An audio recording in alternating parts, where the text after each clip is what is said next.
couple of things to cover, but mostly today is going to be a celebration, celebrating all of your good work. Good morning to the recorder as well. Once again, John L. Bell, one of your co-facilitators, joined by Emily. Emily, you'd like to introduce yourself? Yes, good morning, everybody. Emily Thomas Peralta, and thank you all for being here today. We'll jump into our meeting. Great. If we could populate the slides, we'll go ahead and cover our housekeeping items. Hopefully I'll be able to read them. Next slide, please. Just a reminder, we have closed captions available in English as well as in Spanish. English closed captions are available within Zoom and YouTube. Users can follow this link to view both English and Spanish captions in a separate browser window. Next slide. Reminder as to how you can access the closed captions. At the bottom middle of your screen, you should see a menu of options. If you can't see the menu, hover your mouse over the bottom middle of the screen. Click the square CC icon towards the right side of the menu to toggle caption zone. Click the submenu arrow to access more settings, including language, font color, and font size.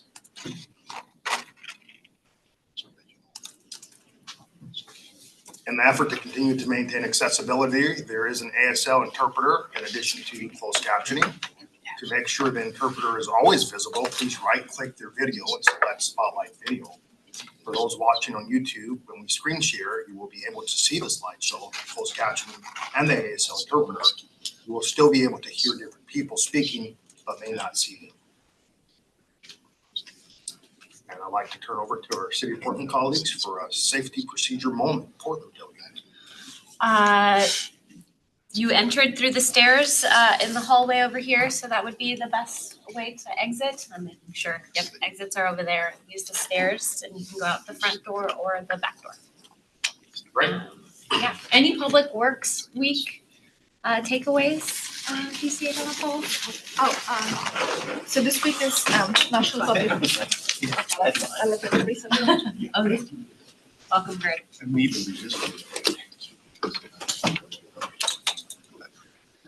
I'm ready to go. Keep going. All right. So this week is National Public Works Week, and we want to recognize all of you and the thousands of our staffs who are doing the invisible, often invisible work behind the scenes by making community-wide impacts locally, regionally, nationally. So I wanted to take a moment to thank all of you and the people behind your work for what they do. So we've been celebrating that in Portland all of this week to recognize the hard work of the employees and also to elevate the work of Public Works and the impact, the foundational impact it has on the whether you're a community, city, or county. Public Works basically is a foundation through which you can build the skyscrapers or fancy projects, but if the foundation is strong, everything is fine. So investing in foundational infrastructure is very important. Great. Terrific. Thank you, DCA Donna Paul. Any other words from the City of Portland? Yes, I want to, today sets a major accomplishment for the program as we send along our completed list of benefits to the program for consideration. And I'm hopeful IBR can collaborate with agency partners like the City of Portland to implement as many of these benefits as possible. And I urge the program to create a level of accountability as they review our lists of benefits and continue to communicate the outcomes of conversation with partners to guarantee that a vision of our work together becomes a reality. I also want to recognize all of the work that has gone into this process over the past 18 months and look forward to seeing the positive outcomes that come to the IBR program through the work we've accomplished as a group. Thanks to every member here for your hard work and the dedication to develop such an outstanding list of benefits to serve our communities in the years to come. Great, thank you. Erin, words from City of Vancouver. Well, we were going to say the exact same thing. Yes, it's Public Works Week. This is a major public works, but this is also a project that will hopefully keep us out of a recession when you talk about 19,000 jobs and 10 years, 12 years of wonderful work. But we're so excited to move this baby forward and get it done. But thank you to all of you who have been with us for, is it only 18 months? It feels like it's been 2 years. Right? Work. And we know we're not done. This is only getting it on paper. We know now the implementation and the guarantee that it's successful. So if Portland is bringing more items to the list, we'll get ours in this afternoon. Hey, whatever we gotta do to keep the good stuff. There you go, you absolutely, know. absolutely. Thank you Administrator so much. Johnson. First off, I apologize for being late. Was caught in traffic on I-5. But it was south of the bridge. So that great public works we're doing. With this being our last official meeting for the Community Benefits Advisory Group, I just want to thank everyone for the tremendously hard and thoughtful work that's gone into this. I'd like to thank the City of Portland and the City of Vancouver for being conveners of this group. When you talk about community benefits, folks start, oh my God, you're gonna do this or you're gonna do that. But this has been a positive experience. This team has been tremendously thoughtful in the things that they have proposed. And the team is committed to having the implementation plan for these elements become a part of what IBR is and what IBR does. So I just want to thank folks and say, hey, let's get it done. Yes, sir. Great. Emily, I'll turn it over to you to kick us off with our virtual intros. All right. I think we may have some more of our housekeeping pieces Okay. there. Yeah. All right, let's, okay. All right, next slide. Just a reminder of our group agreements for us to remember to put relationships first, for us to keep focused on our common goal, that we always remember the power dynamics in the room, for us to create space for multiple truths and norms, to be kind and brave, that this is a learning space for everyone, that we always look for learning. To the degree folks are able, please, advisory group members, turn on your cameras as we share this hybrid space together. Take care of your personal needs as they come up. Please just let me know if you do need to step away. Virtual participants can participate by taking written notes and using the raise hand and speak features for active engagement. Welcome different opinions. It's okay to disagree. For us to remember to always move up and move up, and to assume and have good intentions. Next slide, please. All right, done that. Next slide. Okay, Emily, you take us away. All right. Thank you, Jono. So we'll start with our CBAG members who are virtual today. So if you could please raise your hand, and our introductions for today are, of course, sharing your name, your organizational affiliation or at-large status, and your pronouns if you would like. And then our check-in question is, what's a favorite family tradition of yours? And this can be summer tradition or anything fun that you'd like to share. So I'll get started as our CBAG members raise their virtual hands. And then Lucy, if we could please pull down the slides. A favorite family tradition of mine, I would have to say my dad's family's from Nebraska. And so it's Cornhusker football is our family tradition. And it's a favorite time of year for me, college football. We get very into it. So that's mine. And so I will turn it to Farley and then Vicky. Good morning, everybody. Farley Winters with LSW Architects. My pronouns are she, her. And favorite family tradition. The first thing that comes to mind is around the holidays growing up, we would do a sing-along with close family members and community. And it was a really special time as a kid, like that magic of Christmas and the holiday spirit. And there'd be good food and extended family and singing Christmas carols. Awesome. Thank you, Farley. We'll go to Vicky and then Peter. Oh, I think you're on mute, Vicky. Vicky Nakashima, and I use she, her. I live in East Vancouver, and I also represent the Equity Advisory Committee on this committee appointment. I'm third generation Japanese American. So my grandparents relocated here from Japan in 1900. and my parents were born here. So I wish I could cook wonderful Japanese food, but I'm not good at doing that. So my tradition is to eat plenty of it. Love that. Thank you, Vicki. We'll go to Peter and then Scott. Good morning, Peter Fells, he, him, pronouns. I represent Alliance for Community Engagement, coalition of environmental groups in Southwest Washington. You know, it sort of took me by surprise. The one that comes to mind is Christmas morning. I used to cook a coffee cake. It's actually from it's kind of a modified recipe from Joy of Cooking. My daughters have taken that over, so it's become a tradition. Somebody cooks coffee cake for Christmas morning. Sounds good. We'll go to Scott and then Darcy. Good morning, everyone. I'm Scott McCullum, he, him pronouns. I'm with the Washington State School for the Blind. What comes to mind for me for a family tradition is every Christmas, all of the family who gathers all gets a set of new matching pajamas and we all wear them together. That's awesome. Thank you. We'll go to Darcy and then Carly.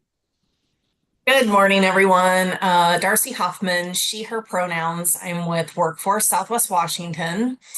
So a few before me were talking about really good food as part of their family traditions. Mine is also food related, but it's not good. It's just a tradition. We quit doing it, but my mom's side of the family is Swedish. So for Christmas, my family would make palt, which is, you're probably not familiar, but it's basically just potatoes, liver, and flour ground up into these big balls, and you boil it. And then when it's time to eat, you slice it really thin and fry it in butter and salt of all things and eat it. And no, it's not particularly good, but that's our tradition. Wow. All right, we will, I think we had Carly next, and then we'll go to Con. Carly Francis, Washington State DOT, she, her pronouns. My dad passed last year, and I'm looking forward this summer to trying to take my husband on the wild and scenic Rogue River, which I did at least 4 times with my dad. I will not do it in an inflatable kayak again. I did that a couple times. I did that a couple times on the wild and scenic section, the whole run, but the last time I did it, I was definitely more in the raft and like hanging back a little bit. So I'm really excited to try to show my husband that beautiful area because it's really gorgeous. So Thank you, Carly. We'll go to Con and then Michael. Also, good morning, everyone. Contran, National Association of Minority Contractors. I'm sitting in for my boss, Nate McCoy, which I'm sure you all know. But tradition, relatively new tradition we have in my family. I have 2 young boys. The older one loves blueberries. So for the last 4 years or so, every summer we've gone to pick blueberries as a family, and then we come home and make blueberry jam. It lasts us the whole summer, fall. So it's fun. Thank you. We'll have Michael and then Shivana. Hello, everyone. Michael Strauss, he, him pronouns, with Kimco Realty, the owner of the Jansen Beach Center, representing the businesses within our shopping center and beyond across Hayden Island and areas close. Our family traditions, I mean, it's just simple, just trying to spend time together when we're all in the same geography. Thank you. Thank you. And then we'll go to Shivana. Thanks. Emily, I gotta say, go Big Red. Because I'm also a Nebraskan. I didn't actually, my family didn't have a lot of holiday traditions growing up. So when I met my wife, she is all about the holidays. And so I'll just say she celebrates all of them, like goes all out, decorates the mantle, does like activities with my son. And it's been something that for me was like, why are we celebrating like, I don't know, whatever, May Day this way? But my son, it really has been like impactful for him. And so I love seeing him get really excited. And we make sure that we always call when anybody has a birthday, we always call and all three of us sing happy birthday. And it's something that he just has like really grown to like, oh my God, we have to call. And so I really like seeing him do that. So thanks for sharing, everybody. It's cool hearing your stories. Thanks so much. I think I've captured everybody here online, so we'll turn it back to you for the folks in the room, Jenna. Great, thank you, Emily. Why don't we start on this end with Jamie? Janie Haygood, Vancouver Parks and Recreation Advisory Commission, she, her pronouns. Growing up, my mom was wonderful with traditions. And one of our favorites was, we called it the Grateful Kitty, and we had a kitty bank. And every Sunday after lunch, because we always made a big lunch after church, we would pass around the Grateful Kitty and we all had to say what we were grateful for. And then at the end, once we filled up the kitty and we had enough money, we all got to pick what we would do with it. And so it usually ended up being a ski trip because we all loved to ski. So then when I had kids, I felt like I needed to create traditions. But you don't realize how much work goes into it. And so I started Fudge Fest at Christmas time, which when you've got little kids, it's wonderful because they love to help you make fudge. And we had different themes, and I would make recipe cards, and I'd make 5 different fudges, and I'd send it to family. And then as kids get older and life gets busier, it became a lot, and it kind of died off. But now that the kids are back in college, I'm maybe bringing back Fudge Fest. There you go. Yes. Corky Collier with Columbia Corridor Association. I was trying to think of, we got a few family traditions, but nothing really big. And I realized, wait a minute, I grew up with 3 sisters. Our family tradition has turned out to be sort of like Michael's, live far apart. So we move far apart from each other. We got one in Florida, one in South Dakota, one in Texas, one in Oregon. And that kind of keeps us close together in a way. So. Hi, Walter Valenta. I represent Portland, Bridgeton, north part of Portland residents. Well, my family's like that too, where everybody, because I was a military family, everybody spun off at a different station where my dad was. So we're all over the United States too. So every year we pick a place to all meet. This year is going to be Rapid City and go to Mount Rushmore, Crazy Horse, Deadly Deadwood. I mean, it's quite a place there. We've been there before. There's a gigantic new water park they just opened up in the area there, and since now there's a lot of grandkids that come to this thing, so that becomes our annual family reunion, and everybody comes in from all over, and it's working out to be a great tradition. We've done it about 5 years now. So good morning, everyone. Aidan Gronauer, Assistant Director of Civil Rights and Equity for the IBR program. They, them, he, him pronouns. My family is a big outdoors nature family, and so every year, I guess tradition-wise, we pick a new place to try to go camping and explore. And so we get excited around the kind of spring, summer time to pick the spot and then all meet up and enjoy nature. So. Awesome. Morning, everybody. Prashant Kulkarni, Project Manager, Urban Design, working on awesome IBR program. I love it. I grew up in India. I had 6 uncles, 5 aunts, and we were 20 cousins. So every time we used to meet in December, one time, it was a team of 50 people. Yes. It was always fun. And the interesting part, or the fun part was, we used to ask everybody, what are you uncomfortable with? Don't share what you like, share what you don't like. And then we used to make that person do that thing in front of them. It was fun. Unfortunately, I mean, a lot of folks are not there anymore, but we still try to make it every December as much as possible. Things have changed. Now we go to restaurant and so on, but we still try to eat as much as possible. I'm from India as well, and resonate with I also have a big Indian family, and we have all similar traditions as well. But I want to say I really appreciate this icebreaker as a lovely reminder of the humans that we are behind the work that we do. For me, the tradition that I want to highlight is relevant to the IBR or the Bridge program. Living in Portland, which is a bridge city, my small family, me and my little kiddo, who's now 14, not little anymore, we made a little tradition when he was growing up that when it comes to bridges, and anytime we're crossing over the river, whether it's the Hawthorne or the I-5 or whichever bridge it is, especially under those big trusses, we either blow kisses or say, I love you. on the bridges. And when we go under the bridge, we make a silent wish for the other person for whatever that will make them happy. It's small but meaningful, and it turns every crossing into something a little meaningful. So that's So Craig Johnson, IBR Program Administrator. I had a whole bunch of family traditions. Some of them have faded. I used to host and did it for 25 years, a Labor Day event for the extended family. We got up to 70 people used to come to that thing. But nowadays it's fish fries. So my brother, right around 4th of July, will host a fish fry. And if you've never had walleye from Lake Erie, you need to try it. One of the best fishes ever. So that's our current family tradition is fish fries in the summer. Hard to go wrong with the fish fry.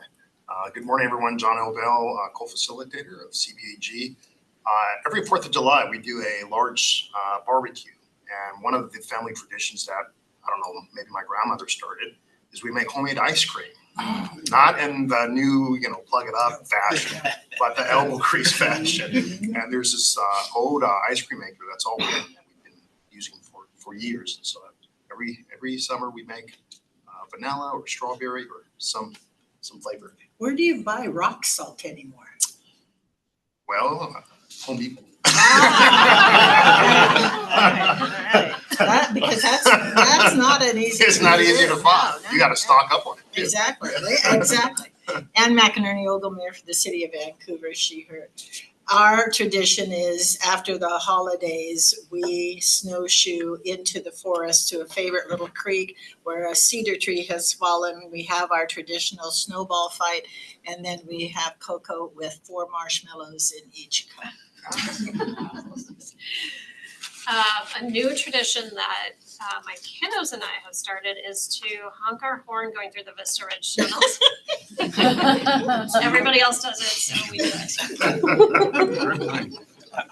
And you're not actually Lon. And I am not Lon. Yeah, sorry, I'm Catherine Kelly, City of Vancouver. Holly Williams, our native Vancouver resident, she, her. I have the good fortune of my husband's family lives on the Monterey Peninsula. So we're always there for Thanksgiving and or Christmas. And every single day we're there, we take some sort of hike or walk. And it's just, it doesn't matter how much cooking we're doing, we take a hike or walk and it's fabulous. Love that.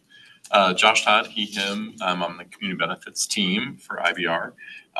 Family tradition, we for Christmas would always go to midnight mass and then come home. My mom's family are Polish immigrants and they had a tradition of lighting candles. So we'd light every candle in the house, turn off all the lights, have breakfast, and then open presents. So anybody following along doing the math, we started opening Christmas presents at about 3 a.m. and there were 7 of us. So we would get done about when the sun was coming up. And I look back at it now and I'm just like, what a weird tradition. 6-year-old up at 3 a.m. opening presents, but it's special.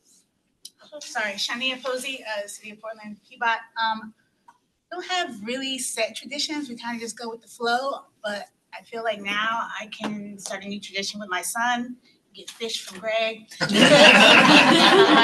get some ice cream. We'll just show up every year. Yeah. IBR traditions. I like. Hi everyone, Brenda Martin, she, her pronouns, project manager for the City of Portland on IBR. The first tradition that came to me, definitely back to food, is around Christmas time, we always made tamales. It is a true labor of love. I will not say it brings out the best in everybody, especially at like hour 16 of doing the same repetitive movement, but it makes for an amazing and delicious Christmas evening meal that a lot of love went into the process. So we did it a lot growing up. As we've all gotten older and my mom's gotten older, we certainly don't do it now every year, but about every other year. I've now started the tradition here in Portland and have taught friends to help me make tamales, because you need the people, you need the big family, the big Catholic families to help you make 250 tamales at one time. So, Hi, everyone. Lori Severino with the City of Vancouver, she, her pronouns. I have so many traditions. I grew up with a lot, but the first thing that came to mind was Sunday pancakes. So that's a tradition that my husband and I started with our kids, and we do it most weekends, and we're getting pretty good at it. We use Kodiak mix from Costco, so that's. Or let me know if you need some huckleberries. I would love that. 4. 4. You have an orchard or something, you know? Hi, everyone. Fabian with the CE team, with IBR CE team. And the first thing that came to mind for me was Christmas as well. And I have a big family, and so it's kind of hard to buy every single sibling a gift. And so we do Secret Santa, where we only have to buy one gift for each other. Great. Well, thank you for that, everyone. If we could get the slides populated, we'll keep moving forward here. Just a reminder, in terms of our agenda today, we will have a public comment in just a moment. We'll receive a program update by our program administrator, Greg Johnson. We'll have an opportunity of looking at all the work that you all have accomplished over the past 18 months. And we'll have an opportunity to celebrate your hard work and dedication. We'll discuss next steps, and then we'll close. Next slide, please. Next slide.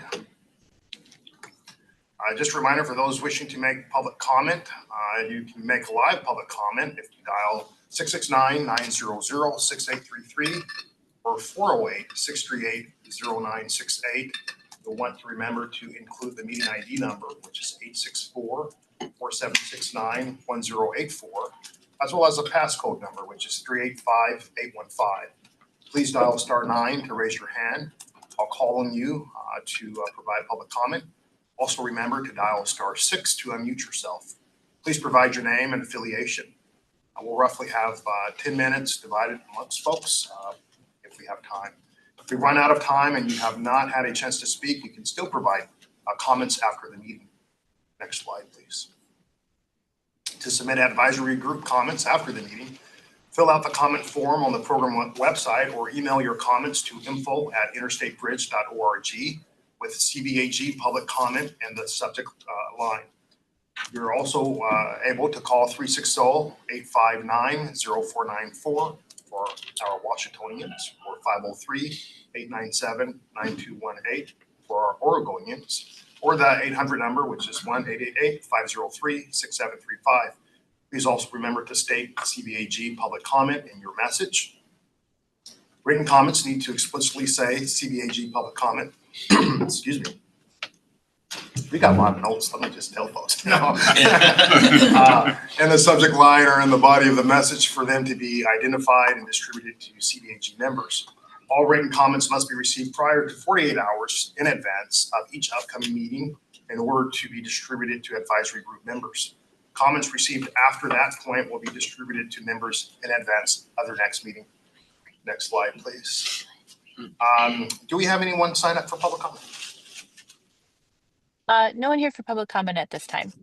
Okay, please keep us posted if that changes. So with that, Mr. Greg Johnson, program update.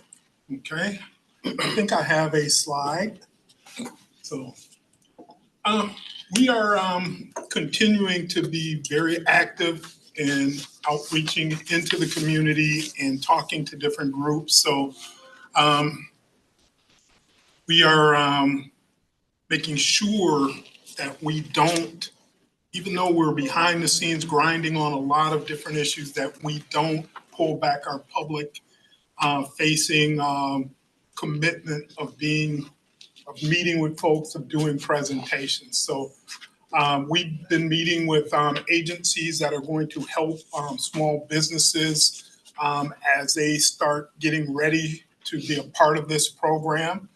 So it is tremendously important. So Apex Accelerator, CREDC, all of those groups with many, many more are helping us put together plans to how we will facilitate bringing small businesses and making sure they are healthy on this program.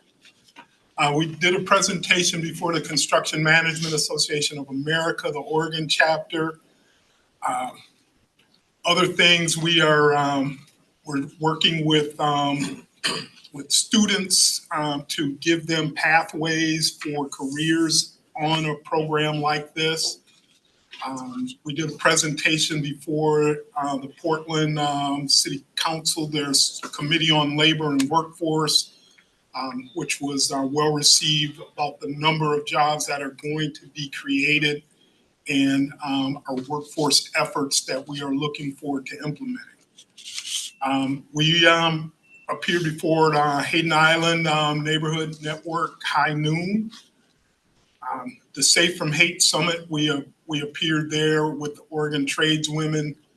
Westside Economic Alliance down in Hillsborough had a great conversation with the folks who are raring to get things done. If you haven't heard Eco Northwest State of the Economy, you should find that because it is important. And they were speaking about how programs like IBR can, as the mayor observed earlier, be a buffer against economic hard times with the number of jobs that are going to be created and supported.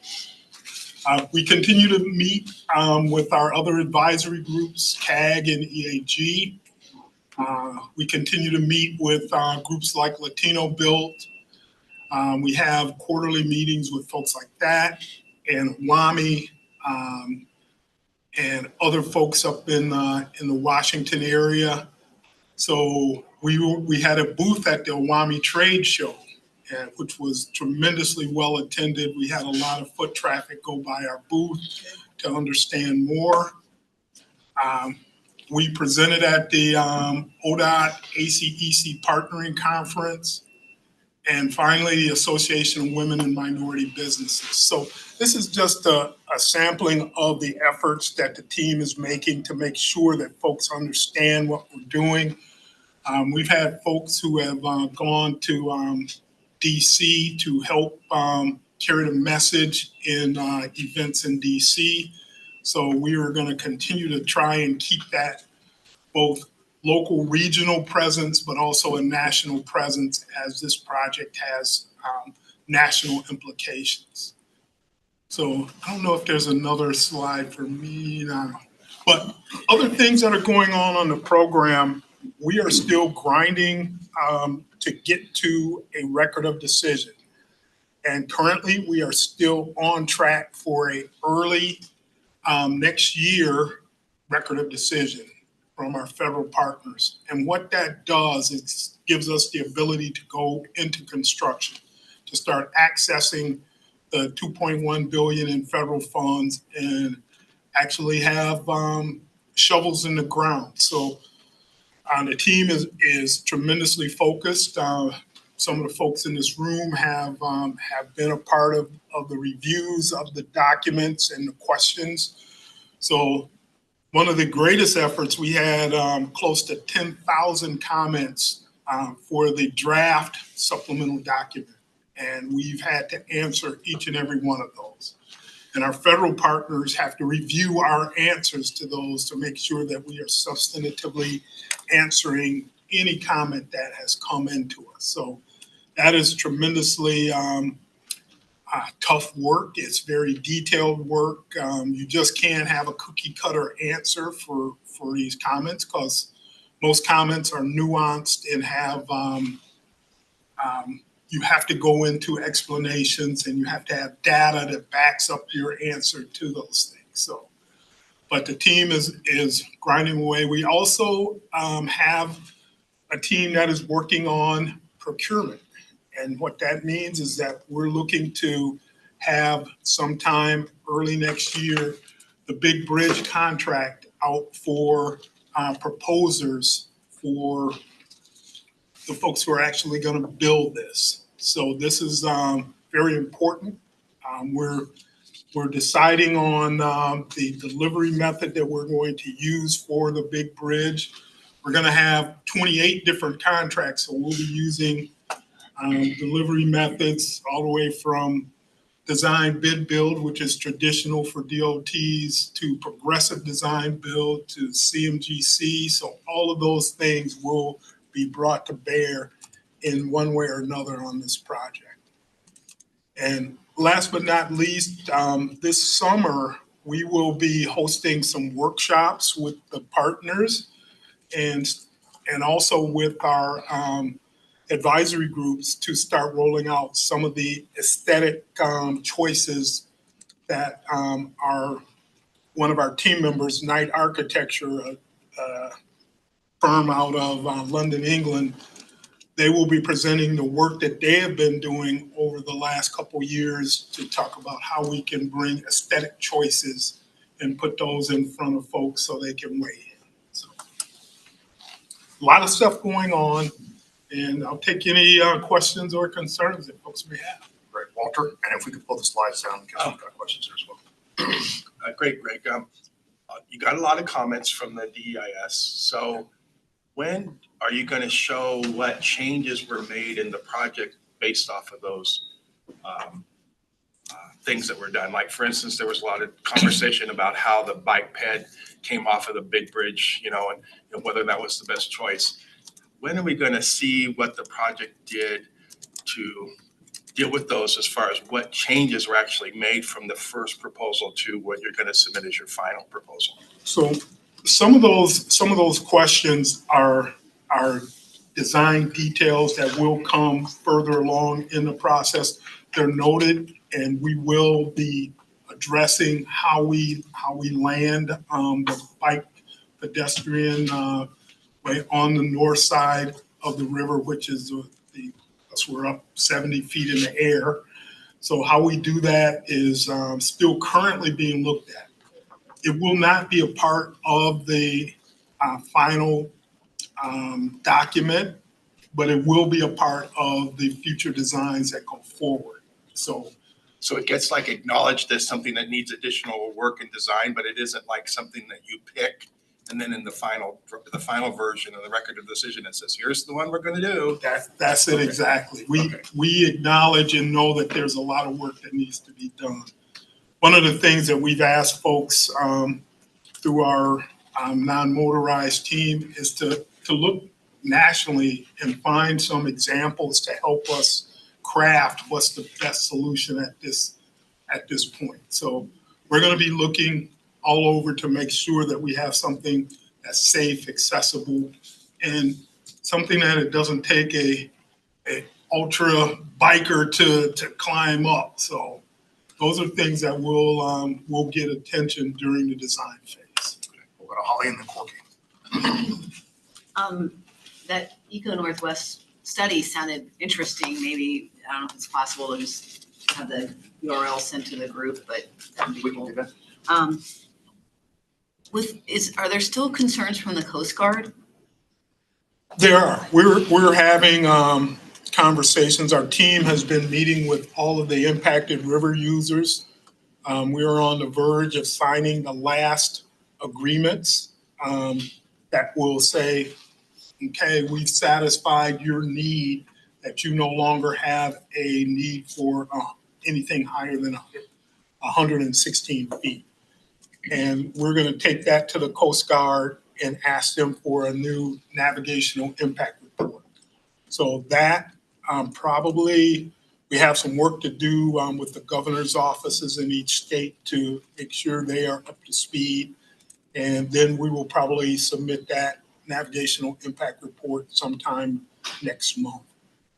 And then we will wait for the Coast Guard's determination. But as I tell folks, if the Coast Guard, and we're carrying a movable span as a design option along with us, if we have to put in another movable span, we will be expending probably just in capital costs another $1 billion for the bridge, and the ongoing construction cost related to, or ongoing operational costs related to operating a bridge 24/7, 365 days a year. Right now, it's about between 1.2 and 2 million. And if you can imagine a bridge now that's so much larger, the operational costs are going to be much higher going into the future. So all of these things play a part. We have confirmed that if built, this will be the largest lift bridge in the world.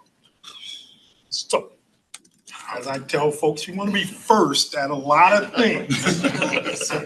Building a lift bridge is not one of them. So, but anyway, we're working with the Coast Guard, and we have meetings coming up with them to show the work that they've asked us to do, that we have done, and we're going to put that in front of them, and hopefully they will say, you've met our criteria. Here's your 116-foot span.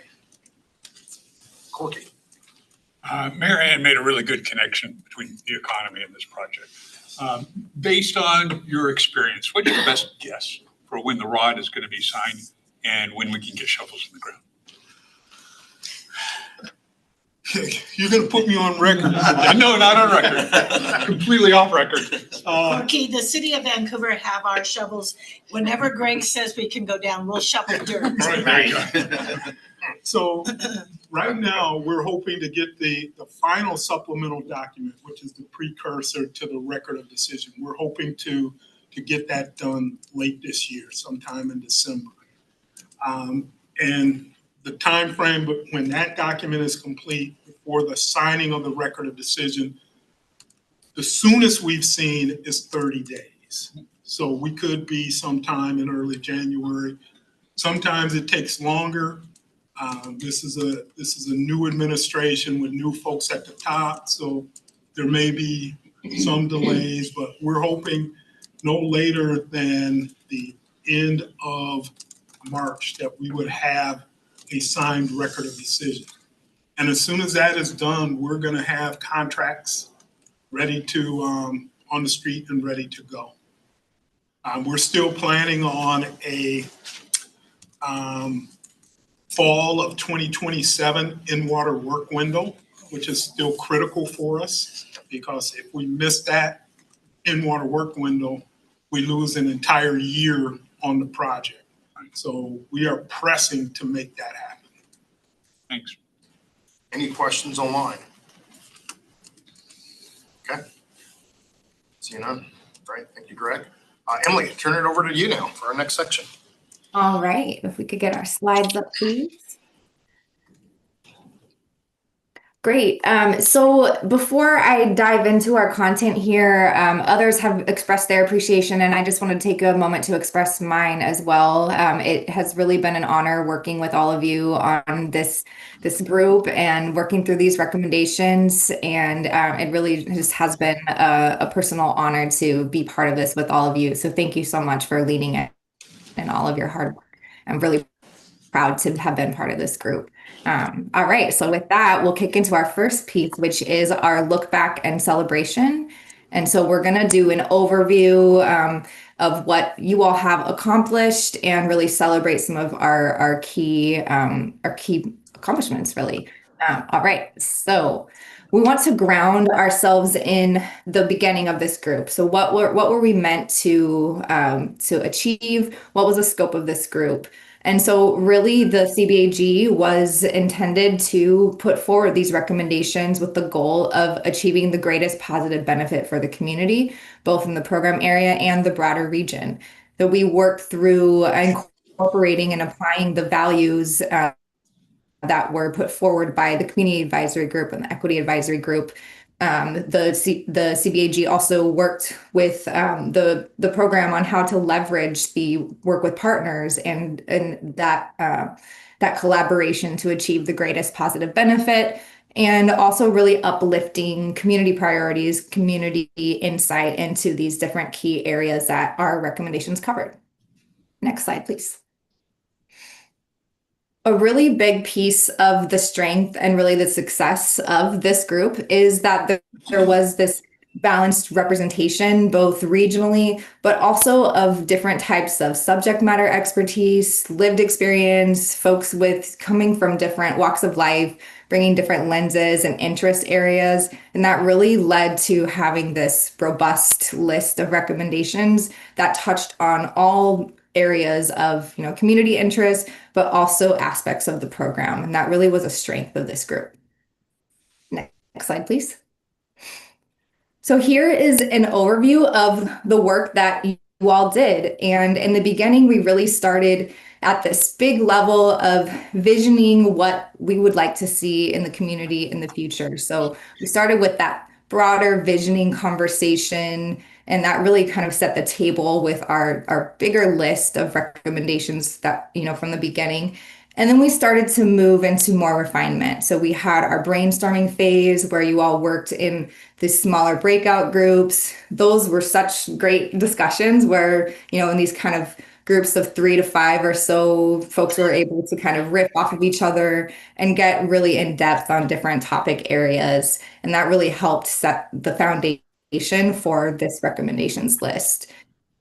After that phase, you all really, you all really dug into the refinement of the recommendations. So we used the context that was brought from our internal IBR expertise, from our technical team, so insight from design, procurement, transit. And we brought some of that context in that really helped all of you then to work together to consolidate recommendations where there may have been duplication, to really strengthen them by getting into details and really thinking about the practical implementation side of things.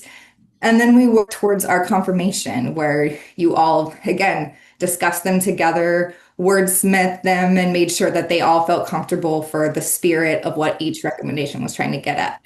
And we were able to affirm that with our modified consensus, and where we landed on our final list of our 55 recommendations that were, refined, detailed, and a result of this big body of work that you all did. Next slide, please.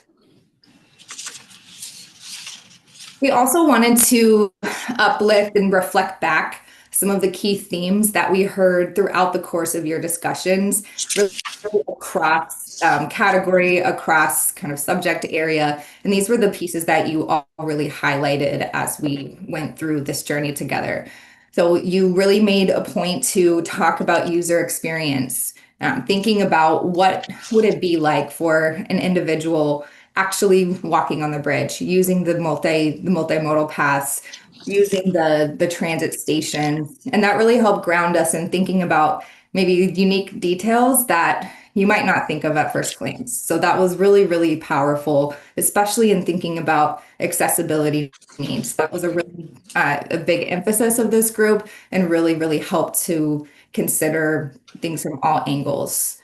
Another piece was the construction impacts. So we all know that construction activities have impacts on folks, on your lives, whether it's in those who live close to the area, those who will be affected by traffic rerouting, any of those many, many impacts. You all thought about each of those and through what mitigations might be necessary, and also grounding in what are ways that the program can be proactive and make sure that community members are aware of potential impacts and have a place to come if they have needs that, or they're looking for resources. Another piece that was really important to you all and ended up being really valuable for the future work of these recommendations are these considerations around implementation. So it was a really big priority for all of you to think through the practical application. How are these actually going to be implemented? And that's not easy for some of these really complicated recommendations that we were talking about. So you really were interested in understanding cost and funding considerations. How could we make this happen? What would be the potential roles or contributions of program partners if there are things that fall outside of what our departments of transportation can do? Another piece that we heard loud and clear was that you wanted to understand what are some of the things that are standard practices for our transit agencies, for our DOTs, for contract requirements, so that could help calibrate things that we know already happen and things that maybe would be outside of that. And then what will be the implication of of those pieces that are outside of our standard practice? What would be needed to make that happen? That was really valuable in helping to refine the recommendations and think about that next stage of the work. Another piece, again, that we heard was around ongoing operations and maintenance. So some of these pieces are going to continue on beyond the construction phase and when IBR program is over with. And so what would that look like? Who would be responsible for that? Those are really important things to keep in mind. Next slide, please. You also really brought forward community voice and really emphasized the need to not only consider different needs of individuals, different communities, different lived experiences, but also you emphasize that you need to hear directly from them. And so you really encourage the program to seek opportunities to hear directly from these groups.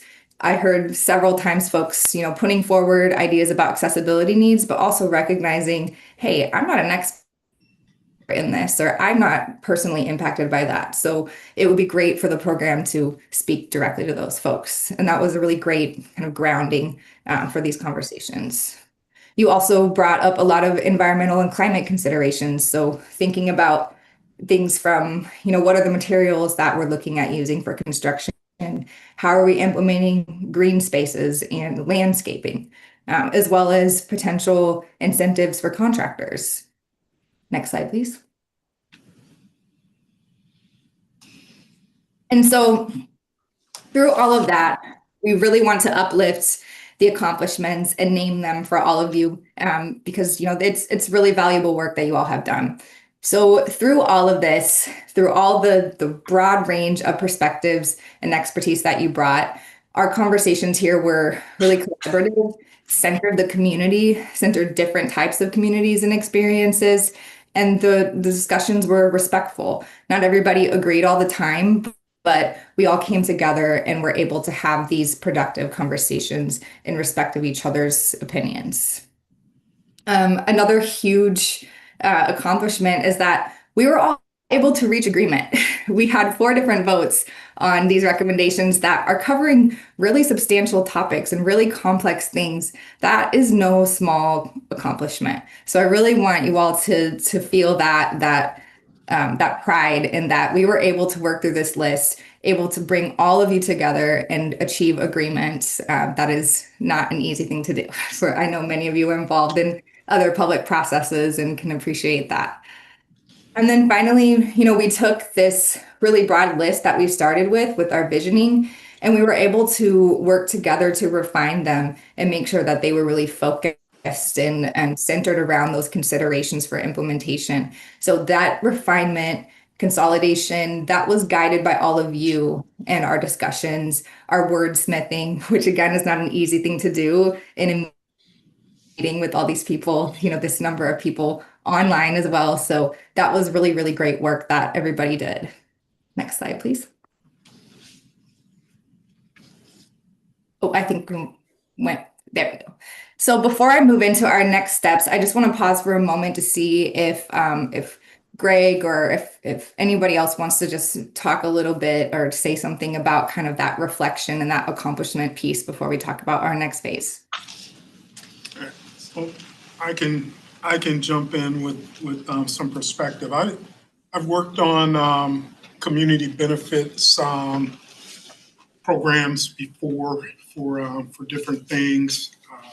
Worked on one for the Gordie Howe Bridge years ago, and it is one of the most fulfilling things when you have the community have a voice in what the outcome of this project is. And we tell folks this project is a lot more than just concrete and steel.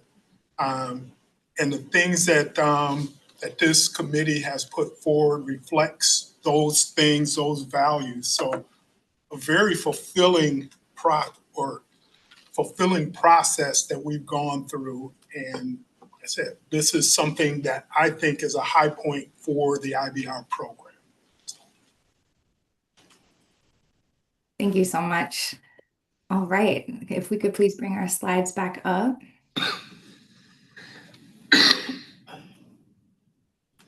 Now, I know in our last meeting, we briefly touched on, a really high level overview of what next steps may look like. But today we wanted to give you more of a breakdown, since this group may be sunsetting after today's meeting, but that doesn't mean that the work ends or that the great recommendations that you all have produced, they are going to continue moving forward. And so we want to talk about what that is going to look like. Next slide, please. All right, so this next phase that we're going into is really what we're calling our analysis phase.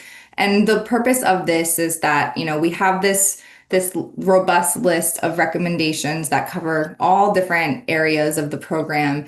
And so what we want to do is make sure that we are working with our technical experts across all disciplines within the IBR program, as well as with our DOT representatives and our transit agency representatives to really understand the different factors that will go into deciding whether or not the recommendations will be able to move forward to commitments. And so part of the things that we will be considering in this analysis, I want to point back to one of our previous slides of the key themes that you all brought forward. You'll see that there's a lot of alignment in what you all emphasize that has directly informed the way that we are analyzing these recommendations and looking at them. So some of these pieces that you put forward for implementation considerations, that's exactly what we will be looking at in our analysis. And so some of these pieces are how does a given recommendation cross over or align with what's in the SEIS or what's in the mitigations that are planned in that. What are maybe some of the partner conditions that have been put forward? Also, we're going to be looking at that piece around standard practices or requirements. What are the things that are within scope of what our DOTs and transit agencies typically do? And what are things that maybe go beyond that? And then understanding what would be required then to make that happen and be able to accomplish that.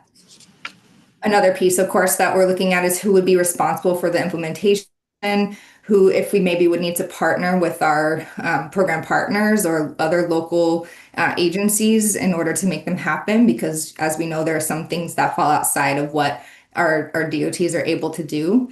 And also looking at the mechanism for implementation. So will they need to land in our design plans? Will they need to be part of our contract specifications? Third-party agreements, understanding that piece as well. Of course, we're looking at potential funding sources as well as any key time considerations. Do we need to make sure that we align with our procurement deadlines that Greg was mentioning and some of these other milestones? Next slide, please. And so this is really an overview of those different considerations that we are looking at for our analysis. And this graphic is describing that these considerations on the left here in the light blue box are all of the different pieces that we are looking at to understand, and they are the context for then what our factors are for deciding whether or not a recommendation can become a commitment. And so, as I mentioned over here on the left, we're looking at things like alignment with standard practices, how important it is to the community and advisory groups. Is it something we've heard repeatedly? We know it's really important to them. Also understanding, are there some of these recommendations that would be eligible for state highway funds to be used to implement them? Similarly with our federal grants, would they be allowable under that, or are there restrictions? Pieces around risk, other potential funding sources that could include our partnership with our program partners and some of their efforts.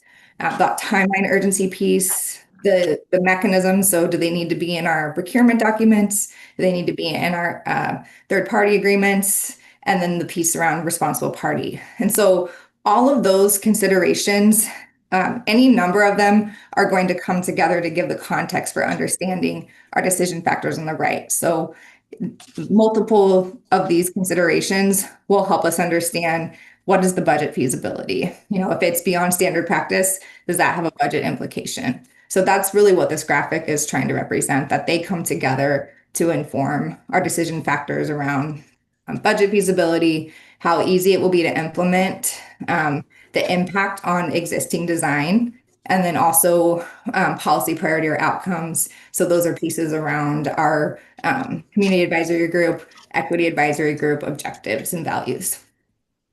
Next slide, please. So this is it's a high level overview of what this body of work will look like to move these recommendations forward to decision. And so in our first bubble here, that's this analysis stage that I've been talking about, where we're working with our internal technical experts, with our DOT's transit agencies to do this thorough analysis and understand all of the relevant information that we'll need for the final decision makers. So the program leadership, as well as owner agencies, which are our transit, our departments of transportation and our transit agencies.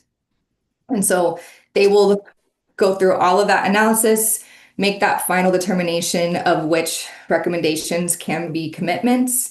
And then once we understand what those are, then we'll work with, the appropriate teams, program partners, all the relevant parties to be able to actually put them into implementation. So that will be the work to incorporate them into design plans, incorporate them into our third-party agreements, our contract documents, all those different places where they will ultimately live. And then finally, they will end up, once all of those pieces are determined, they will end up in our final community benefits plan, which I'll describe here on our next slide. But you'll notice that we do not have an exact date here. And that is because we know that on these projects, dates can sometimes shift. And so we want to tie this to a milestone. So when the final environmental impact study, when that is released and available to the public, that will be when our community benefits plan will also be completed and available to the public.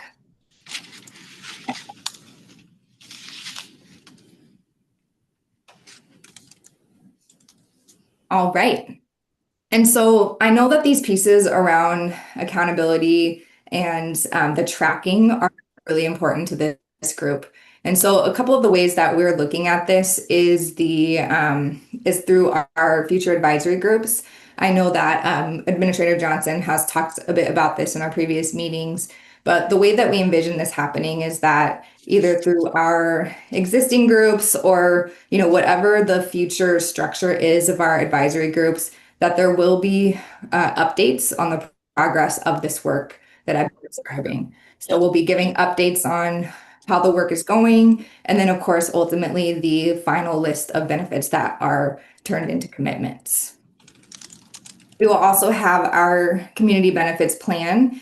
And so in that plan, we will have an overview of this process, all the work that all of you did. We will have that, of course, that final list of our commitments, and then we'll have those details around implementation. So who are the responsible parties? What will that timeline look like? Those details around how these recommendations are actually going to be put into place, that will be part of our community benefits plan. And that will be that piece around the tracking and that transparency that I know is really important for this group. Next slide, please. All right. And so before we go into our final discussion, I think I can pause here and see if folks have any questions about any of the pieces that we just covered. Yes. Real quick question. It was mentioned that sort of the final community benefits plan would be when the final EIS happens. So maybe you said this earlier, Greg, but approximately when that would. We're looking at December for that document. This December? Yes. Okay, so December that's 2025. Okay. Thanks. Great question. Other questions? Any online? Okay.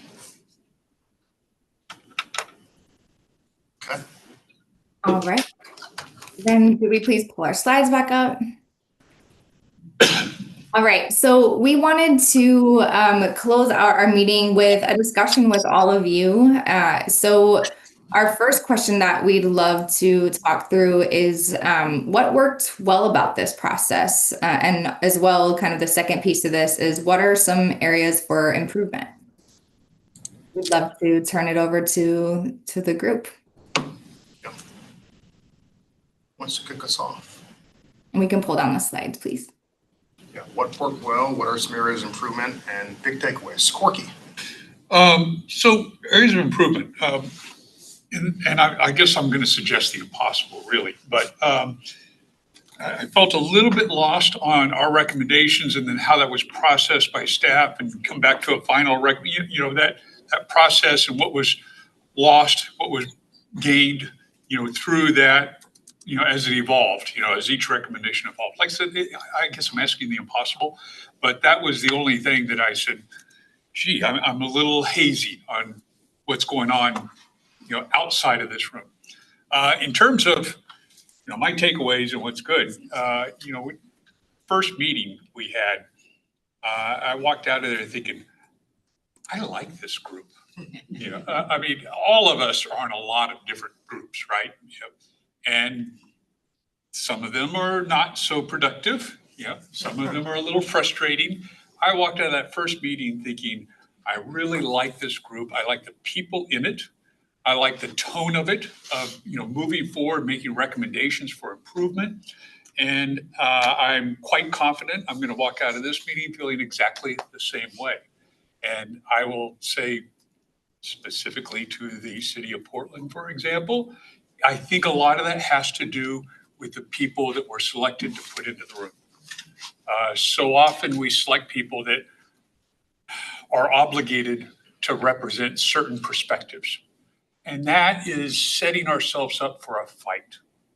And I think what you guys did in this process was select people that would bring their own intelligence, their own experiences to the table and make recommendations to move forward. And that was fantastic. Thank you.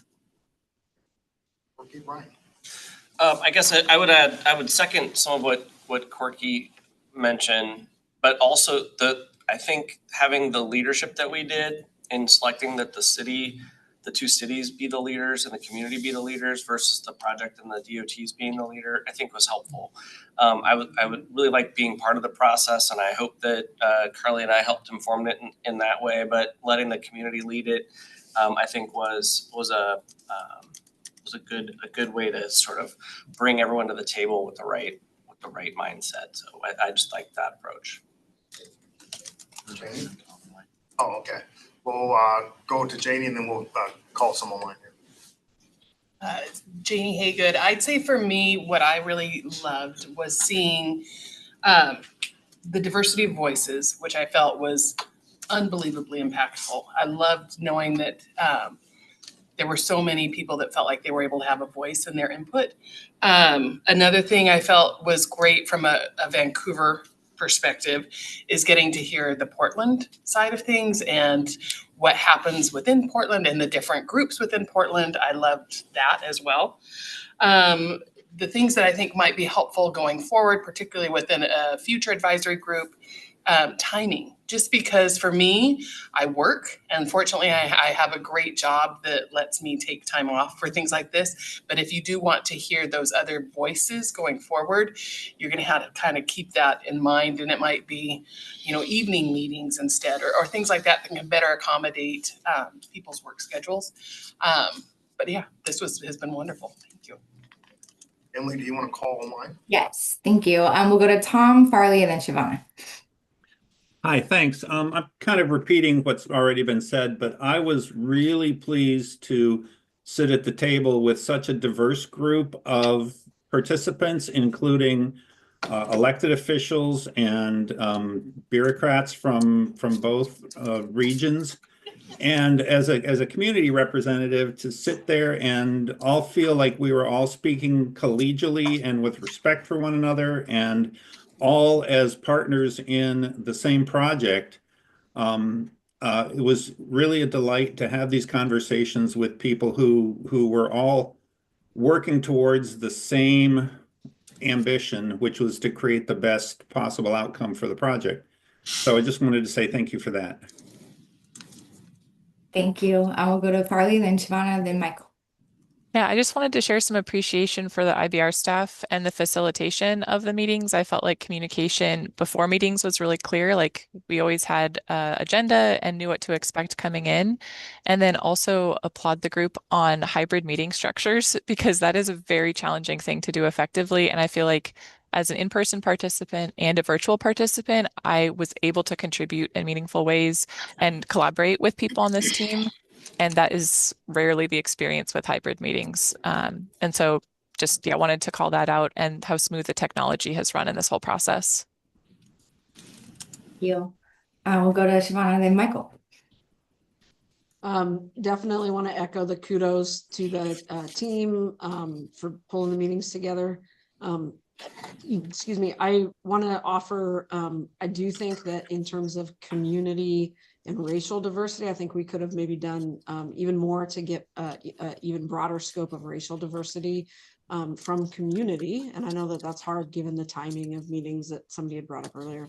But I also want to just end with kudos to everybody who participated, because I think as we talk about what does equitable community benefits look like, it's really easy to get defensive, or it's really easy to be uncomfortable having some challenging conversations. And I think it has been very impressive to me. And I think just reaffirming the intentions that everybody in this group has to really make a bridge that is accessible and usable for everyone living on both sides of the river. And so thank you to leaning into those conversations and being open to have some sometimes challenging conversations. I think it's definitely necessary. I think challenge is how we get better at things, and just appreciate y'all's willingness and openness. So thank you very much.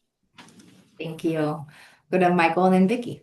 I don't want to sound like a broken record, but absolute ditto to Farley's comments on the facilitation and the hybrid format, which was very helpful. I also appreciated the group's attention to some of the impacts on businesses in the area. Sometimes the people that happen to be geographically close and thus impacted could be lost in this conversation. I feel like there's always room for more attention, but definitely appreciate the attention that to the small businesses and impacted businesses and property owners that was paid. In terms of something that maybe could have worked better, it was a little frustrating that the chats have been disabled on these meetings, because sometimes if I wanted to reach out to someone and say, hey, I agree with your point, or if it was, hey, I have to step away virtually, and they say to contact the facilitators, but that was hard to do. But overall, a wonderful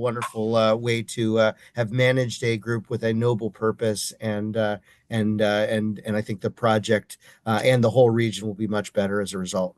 Thank you. Thank you, Michael. Go to Vicky and then Carly. I echo the other comments that were made. It's been a great experience. I did find at the very beginning it was hard to get to a point where I really understood the relationship of IBR and how it functioned and where it stood within so many different jurisdictions and interests in the bridge. And I think it would have been helpful to know a little bit more, whether it's a flow chart or something that kind of defines. But what's noticed most by my experience is that often in the work we do, often the different jurisdictions, it's unusual where ODOT and the counties and the cities and both sides of the river work so collaboratively together. And I think that's really noteworthy. And I appreciate that there were elected officials who led the way. And Mayor Ann, I appreciate your goodies that you bring. Thanks, Vicki. So that's my comment. Thank you so much, Vicky. We'll go to Carly, and then we'll see if we have more folks in the room who would like to share. Obviously, really appreciate this and everybody's time that they've put in and the discussion. I appreciate the light shout out to bureaucrats earlier, so thank you for that. I mean, it's rough. We are a rough crowd sometimes. I know that.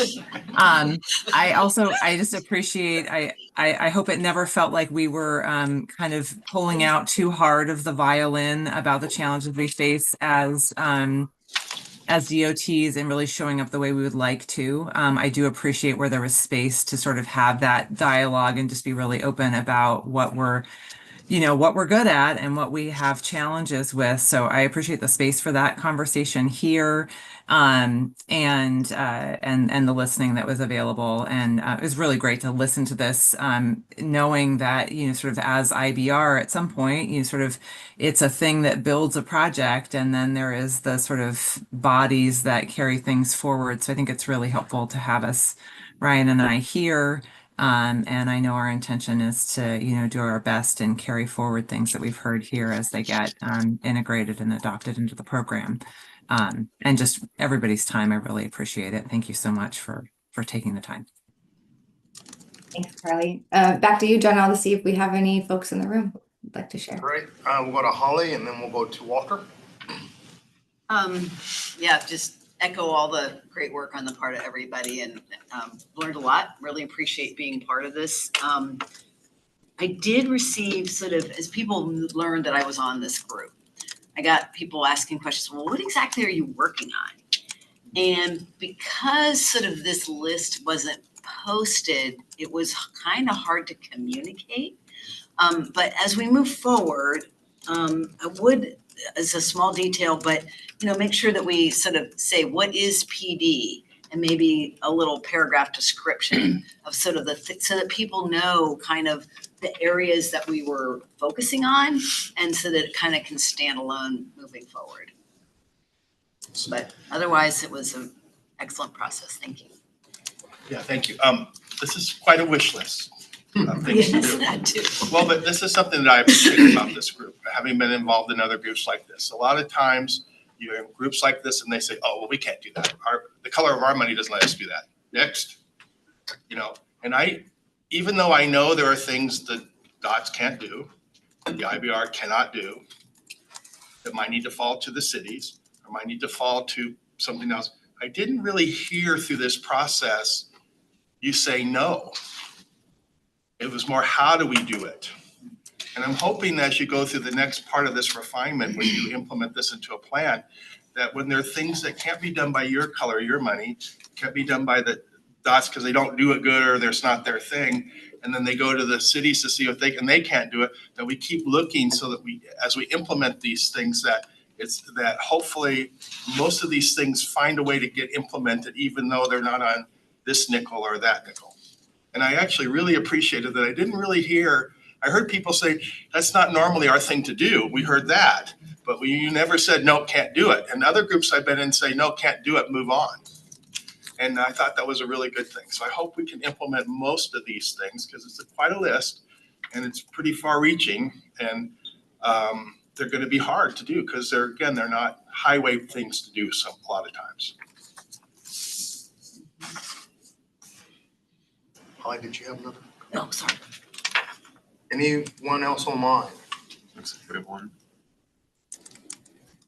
So I'd just like to take just a minute to recognize the team that's been behind us. Janelle, Fabian, Emily, Shannon, who was here before. There's a lot of folks who have been behind the scenes, making sure that all of the good things that you just talked about has happened. And this team has been fantastic. And like I said, I'm sure I missed some names, so it's a mistake of the head, not of the heart. But this team has been fantastic in having me prepared, whether I'm remote, whether I'm here in person. But this has been, once again, a fantastic experience. And once again, I think this is going to be, as we move this project forward, one of the shining examples of how both of these communities have come together to say, this is what's important to us. So thank you, everyone. And Emily, you've done a fantastic job picking up from Shannon and this great work. Janelle and Emily, thank you for your ASL interpreters. I've enjoyed watching what we're saying, and I've learned so much, so thank you. Great. If we can get the slides back up here, we'll wrap up the next pieces.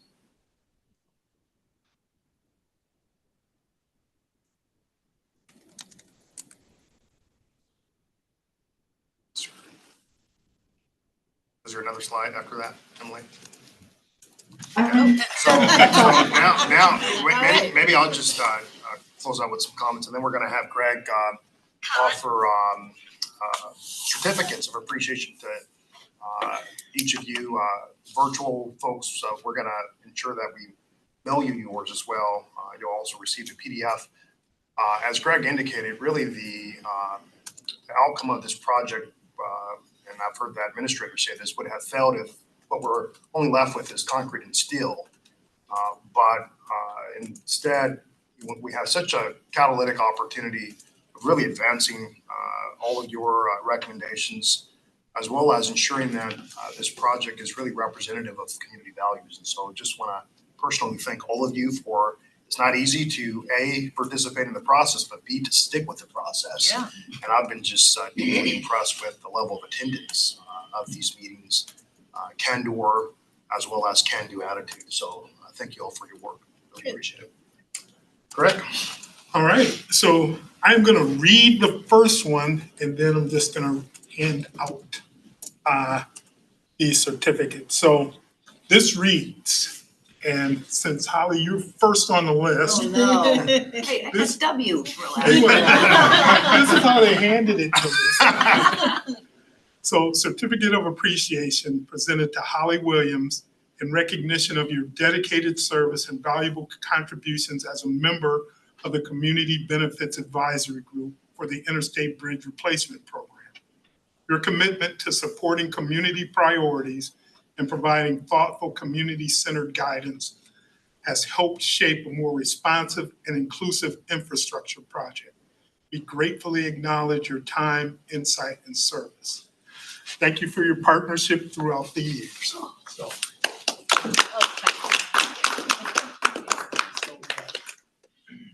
The next certificate goes to Mayor. Thank you, Greg. This certificate should be, thank you for all of the desserts provided. When sugar levels were dropping low and folks were getting argumentative, that brought us back to the table. Next to Priya. Priya, thank you for your leadership. We appreciate all the input from the city and you guys hosting, so thank you so much. Next, Walter. Walter Valenta.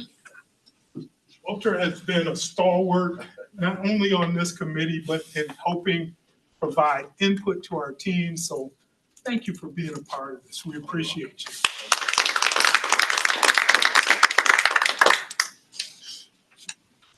Next up, Corky. We'll come to you. might need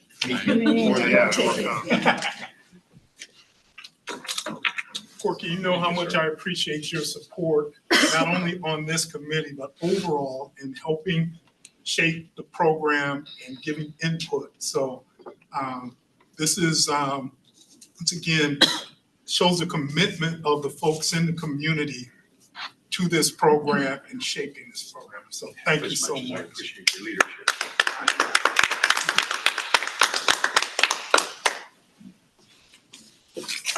Next up, Ryan.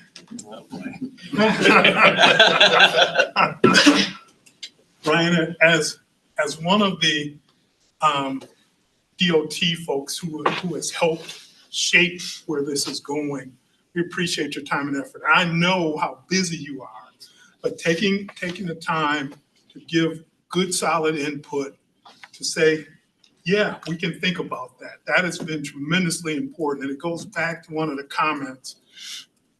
Both you and Carly did not just bring, no, we can't do this. So we appreciate that attitude. So Thank you so much, my friend.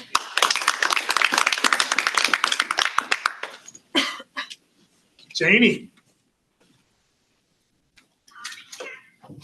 So Janie Haygood, once again, representing the city of Vancouver and Parks Recreation. That's such an important perspective to have and help shaping, once again, not the concrete and steel, but what this program and what this outcome can mean to the community. So thank you so much.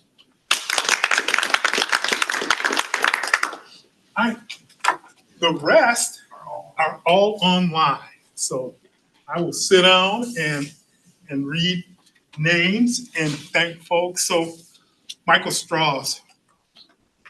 Michael and I had a conversation early on in this program because Kimco's presence on Hayden Island is just is a fantastic anchor for the island to bring people together.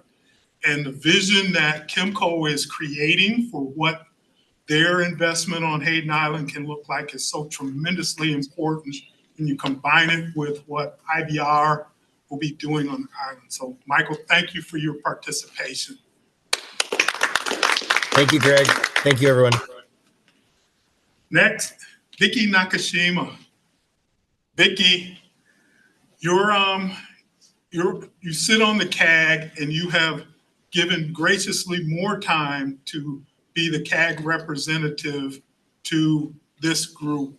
And once again, I want to thank you for, I get emails from Vicky on different topics through the weeks, and I read them. Every one of them that you send to me, I do read that shows her dedication and the level of commitment that she has to making the community and this program better. So Vicky, thank you so much.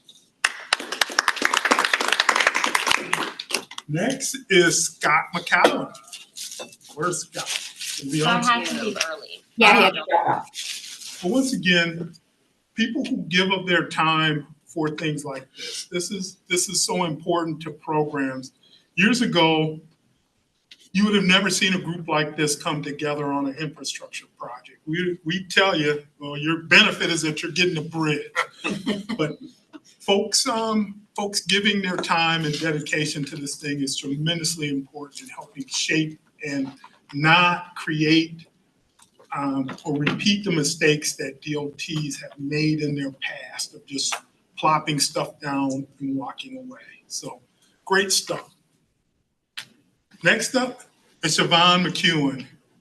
Siobhan, I saw you on screen earlier. Where are you? Down on the bottom. Siobhan, I want to thank you for bringing perspective to this team. Your background and the perspective that you bring has been important. The things that you bring, many times are hard for owners of infrastructure to hear, but are necessary for us to hear. So thank you so much for your participation. Next is Tom Hickey. So there he is. So Tom and I, it's been 4.5 years since I think the first time we met Tom. And Tom is also on our community advisory group, and once again has done stalwart work on that group and on this group, and representing folks in that community. It is so tremendously important to have engaged folks that are bringing ideas to the table. As we've said to certain folks, don't throw stones, quit picking up stones and throwing, pick up pencils and come help us. So Tom has embodied that spirit. So thank you, Tom. Next up, well, I can't say my favorite region administrator because I have another region administrator. You can say it, Greg. It's fine. Well, Carly and I, actually, we met while I was interviewing for this position, and Carly has been a valued advisor throughout not only this community benefits, but throughout the whole program process. So Carly, just want to thank you for your time. And as with Ryan, I know you are busy. You got a million things that you do, but giving of your time to sit on this committee has been tremendously helpful. So thank you, my friend. I think you owe me lunch. I'm sure I do owe you lunch, and I am sorry about not being there today because busyness is meaning I'm about to head out to Kelso. So, but thank you. It's been really awesome. All right. Next up is Darcy Hoffman. So Darcy, I want to thank you. The workforce elements of this program are so critically important. The work that you guys have put in to help inform the program of the challenges and how we can help and be a part of solving those problems has been fantastic. So Darcy, thank you for your time and efforts to be a part of this overall program. Next up is Farley Winters. So Farley, you need to be working on the program. No, we appreciate the expertise that you bring as a professional in this business. The lens that you bring as a, once again, a design professional has been invaluable. So thank you for your time and efforts. Once again, I know how busy you must be. So thank you for your efforts on this program. And last but not least, Peter Fells. Peter, you have once again added so much. You have never been a shrinking violet in telling us things that we need to hear. And once again, it's so important for the IBR program to hear these type of perspectives. Sometimes it's uncomfortable for us to hear it, but it helps us get out of some of the boxes that have either been created for us or that we create for ourselves. I just want to thank you for your input throughout this process. So thank you. Thank you. I've really appreciated the opportunity and the ability to meet all these people, even if it was online. I have to say, I'm hoping I'm still able to ride my bicycle when the new bicycle lanes the bridge gets completed and the bicycle lanes are done. You and me too. So. All right. So as we are and sunsetting seems like such a melancholy phrase because we're going to be seeing each other throughout this process, and I hope that folks will stay engaged with the program overall. We talk about accountability. Accountability comes when we have folks like yourselves who are interested. Accountability fades when folks become jaded or walk away from things. So I would like to make sure that you guys know you're always invited to come to meetings. You can come to our office if you have questions. We have office hours. It's just not for everybody else. You guys can avail yourselves to those things too. But this has been a great experience. And once again, when you see me on either the streets of Vancouver or Portland, you can stop and buy me a coffee. We are friends. So okay. Thanks everyone. Thanks, Ray.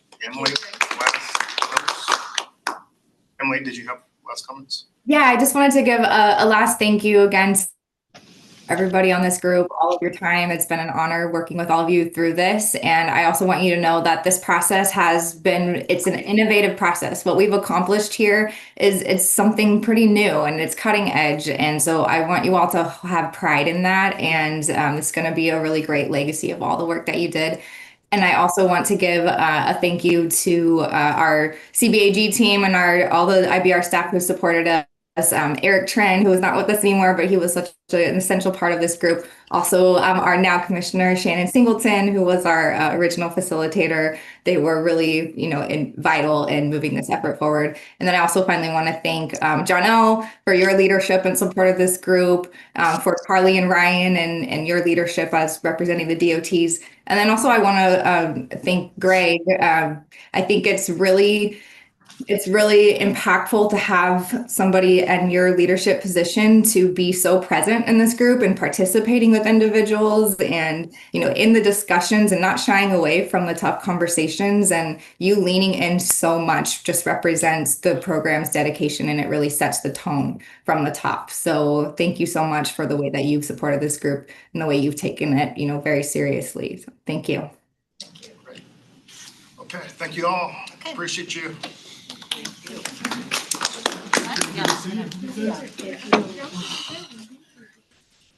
Put them in your freezer.